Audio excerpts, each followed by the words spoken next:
ideally see the transatlantic relationship in 10 years? First of all, thank you very much for invitation.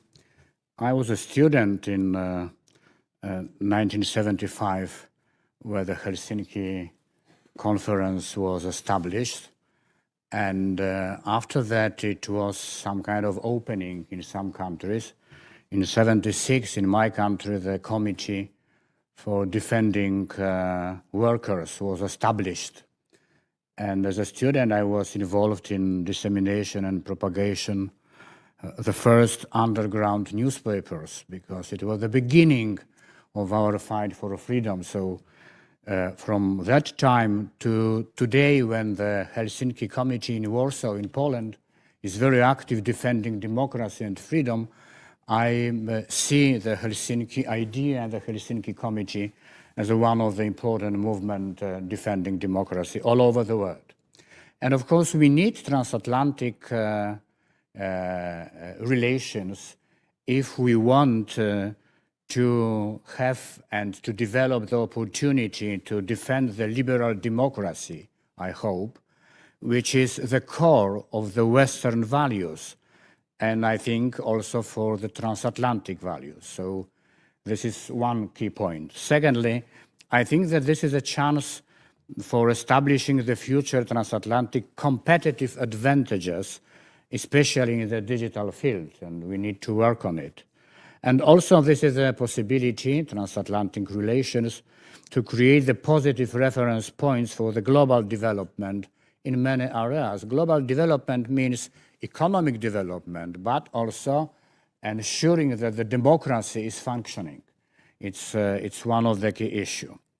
And of course, when I'm looking at that time, so I need to define some obstacles.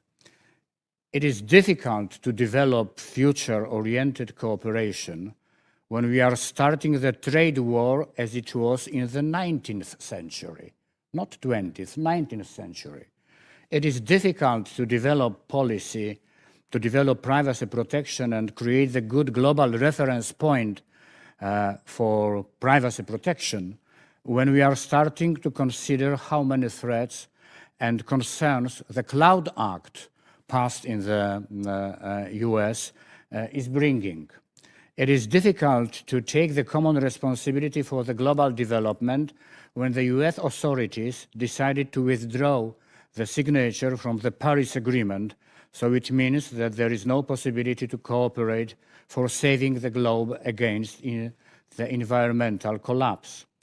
And it is difficult to build the common defense strategy in the time in which the EU is taking the new responsibility for the defense, when EU partners are humiliated by the President of the United States, as it was last week in the NATO summit in Brussels. And it is difficult to develop transatlantic relations without political stability. Rather, with strong uncertainty, we need to come back to the path of stability of those relations. As more stability, as more opportunities we will be able to take. But there are problems not only on the US side. There are also many problems on our European side. I'm from Poland, and I'm living in the country in which the ruling party is undermining the democracy, the freedoms, and also the rule of law and independence of the judiciary system. Now we are fighting for the Supreme Court and making this Supreme Court independent. It's not so easy to say that we will win this battle. The same situation is Hungary. Hungary approved 1 month ago the legislation which is full of punishment for people who are ready to support and to help refugees. The same situation is growing up in Slovakia when the independent journalist was killed some months ago.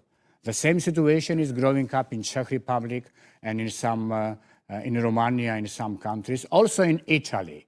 So there is a big problem on both sides of transatlantic geography model. I think that if we want, in the perspective of 10 years, to develop and to make many solutions much more advanced at the area of digital, at the area of economy, we need now to start and to fight for the democracy, freedoms, and the rule of law on both sides of Atlantic.